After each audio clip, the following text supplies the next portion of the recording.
DT5 here with another video for ya. We are looking at my unfiltered and unscripted view and opinion on the new updates for DMZ for Season 3. As we go over this, please don't forget to like, comment, and subscribe for more videos and guides. I would really appreciate it.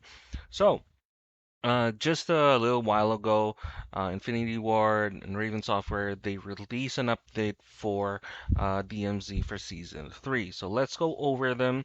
We're just going to go over the important parts. Like, first is the barter. This is a new feature that they've added where outside of being important mission items, most of the collectibles, non-lethal items in DMZ will have another purpose once Season 3 update is live. So across every exclusion zone, all buy stations will have a new option in addition to buying gear and weapons for cash, bartering. So this is where you use recipes. So I'm guessing recipes are unique for every barter station. Just not sure about that, but for each barter station, there would be recipes there, which will be useful for us to craft. So this would give us instructions and including a component list in order to build new equipment that can be more useful to your current or to our current situation in DMZ. So I'm guessing the new equipments, this would tie with the barter stations, so I'm really looking forward to that. So, some bartering recipes will be available for most of the new plate carriers and backpacks, kill streaks, self-revive kits, and keys. So, however, each exclusion zone has its own set of barter options. So, each barter option or each recipe would be different for each buy station or barter station, just like the buy stations would have their own set of items.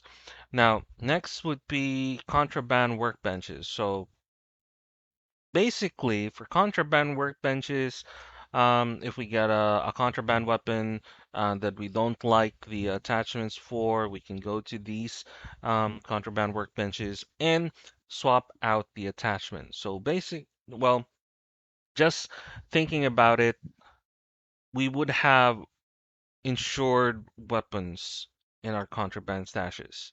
If we get or if we find the base weapon that we want, like an M4, Attack 56, um, a RAL maybe, a sniper that we want, and we want the attachments that we have in that we are using when we use them in our insured slots, we can put them here, right? And what we use is cash to do that. So yeah, pretty good feature. Active duty operator slot. So basically, we are given three slots.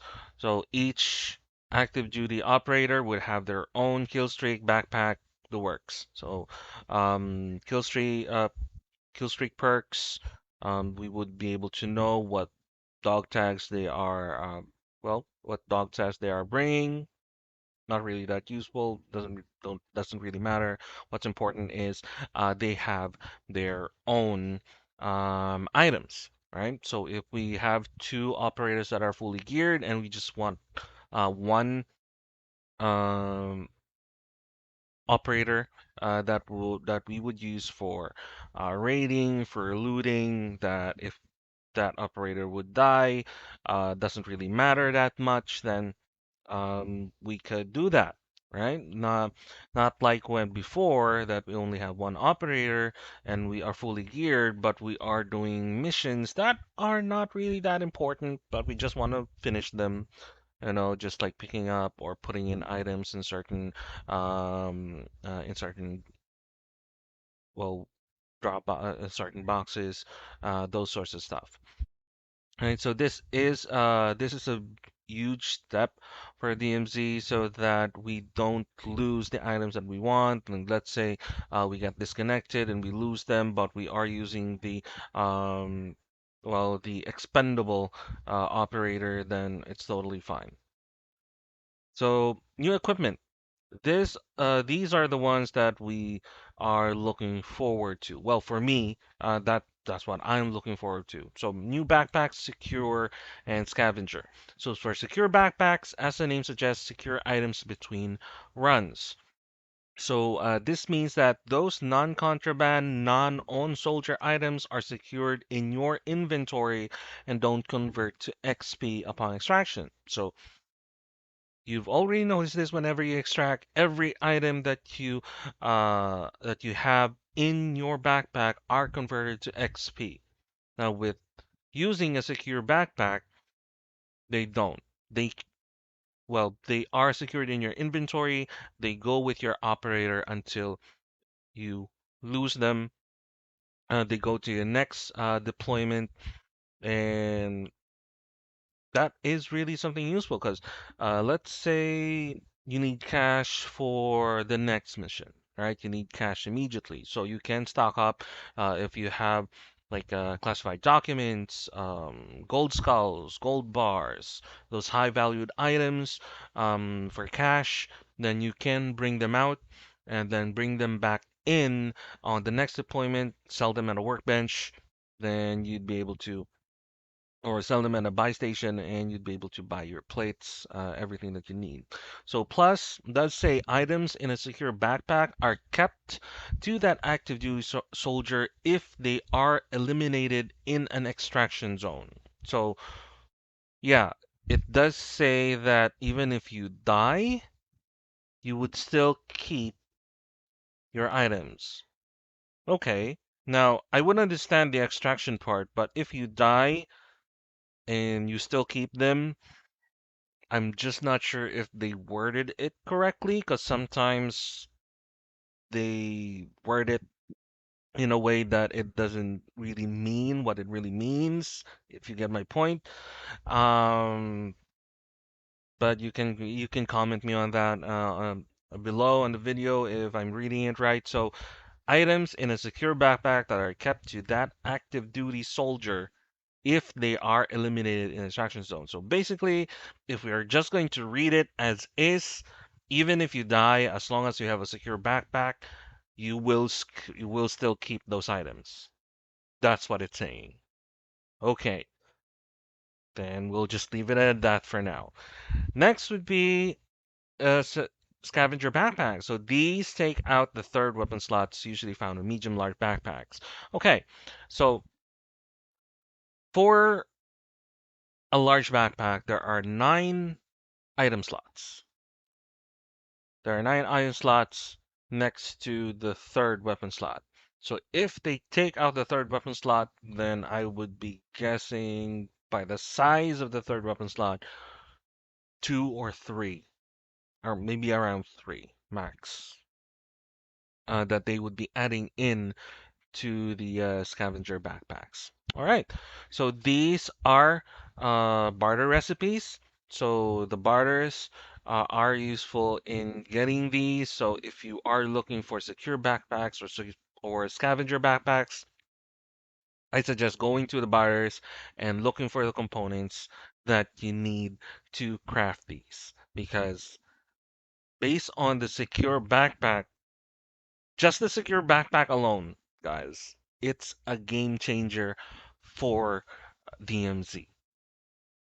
As someone who's played this for hundreds and hundreds, almost 1,000, or maybe I've already reached 1,000 hours or so, it's really a game changer to have a secure backpack. New plate carriers. Okay, we have 4. Tempered, Revived, Comms, and Stealth. For Tempered, for those of you who've played the first Warzone, Tempered plate carriers only have uh, 2 plates, but they absorb 75 damage for each plate. So with 2, that's 150. The normal 3 plate carriers is 50 damage per plate. So that's also 150. So the advantage here is for tempered that you'd be able to recover faster since you only need 2 plates, right? Next would be revives. A 3 plate medic vest grants both faster revives on squad mates as well as faster self revives when using a self revive kit. Okay, so just faster recovery when you get down or a teammate is down. For 3 plate comms vest. It's a signal booster, so it increases the duration of all UAV technology, so a kill streak, UAV towers, and enemy radios that are dropped by AI, and makes them function as advanced UAVs. Now, increasing their duration is good.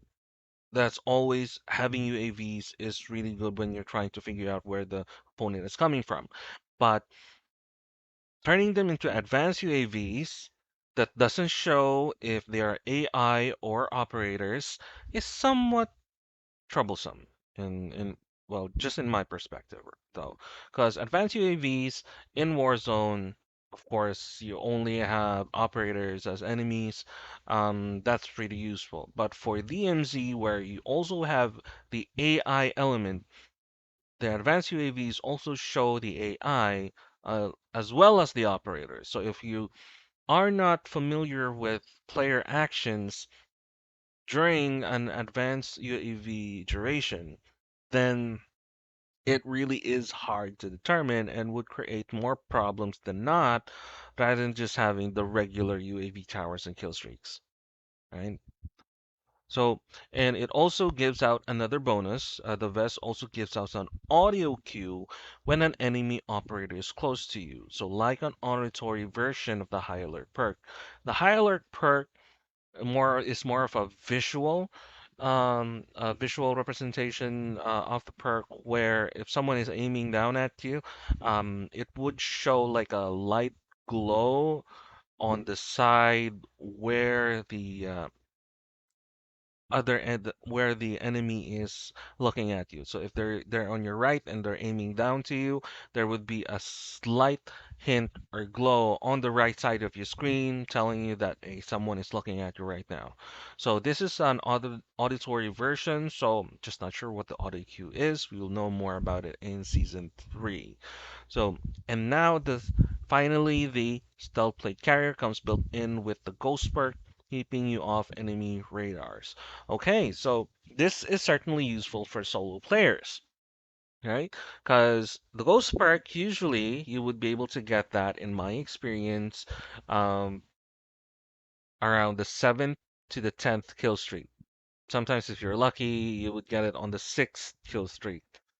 Uh, but with this one, it changes the dynamics of getting the perk, because if you're just working on your kill streaks, just to get the ghost perk, you can slap this in. You can use a stealth plate carrier while doing your missions, just to be safe as a solo, right? So, because if other players know that you're a solo, they're going to come after you, and that's never really a good thing. So also, armor satchels are coming back during the season, so we'll know more about that as we go along. So rebreather, a field upgrade. So if you're familiar with the raid um, modes, there is a section there in episode 1 where you need to use a rebreather to go through a section. So this would be helpful for missions that require to be underwater most of the time, trying to lure other operators underwater and trying to kill them. Right, and this also works with trying to maneuver or getting into firefights and using the water as your advantage, because we all know that once you're underwater, they can't target you that much unless you're, and they can't really see you. Um, well, they can't really see you that much, and you would have an advantage of trying to flank them. Right, so rebreather is helpful. Skeleton key. Okay, so skeleton key. Those familiar with the phrase know that a skeleton key can unlock nearly any door in DMZ. So they have an exception, which is Building 21 access key, which makes sense because Building 21 is a map that you or is a location that you're trying to get into, a different one from Al Mazrah and Ashika Island. So, but the skeleton key is really useful when it comes to completing missions, especially for those players that are really having a hard time trying to find a specific key to get well trying to find a specific key to get into, or trying to get into a specific location that requires a key that is really rare to drop. I am reading on your comments on this that some are really looking for some specific keys. Um, yeah, and skeleton keys is a recipe in the barter system. Well, it does say special barter system, so I'm not sure if this is a rare recipe that you need to find in order for it to work. So we're really not sure. But what we know is you can craft it, right? So we're still looking into it. Just on my opinion, I'm guessing that there will also be other keys that you can use or you can craft in the barter system, not only the skeleton key, right? It remains to be seen, but I'm leaning towards that. So there are new missions, which is the new faction. It's redacted, but I'm guessing it's Task Force 141 based on who they are. But I can be wrong, right? So there are new bosses as well, though they haven't really mentioned who those new bosses are. So new redacted faction. So all three missions, all three tier three missions will be available on launch of season three. The last two tier missions, tier four and tier five, will be available in during mid-season. All right. So looking forward to those new missions because I don't really have anything left to do for the missions, so I'm just waiting for them. Um, and hopefully they would be really good. And we have new uh contracts, the supply run. So it's more on similar to Warzone, where you need to open up safes using C4, but this one it does say that you find wooden crates, right? So we have two new exfil options now. So heavy chopper, they say it's back because during the first season, early first season, heavy chopper was available in DMZ, but they took it out. Now it's back again, but it's not like the light helo where you can just fly it around. You have to find the fuel to fly the heavy chopper. So says here that unfortunately it is completely drained of its fuel, so operators must find its special fuel around the airport in order to get it in the sky.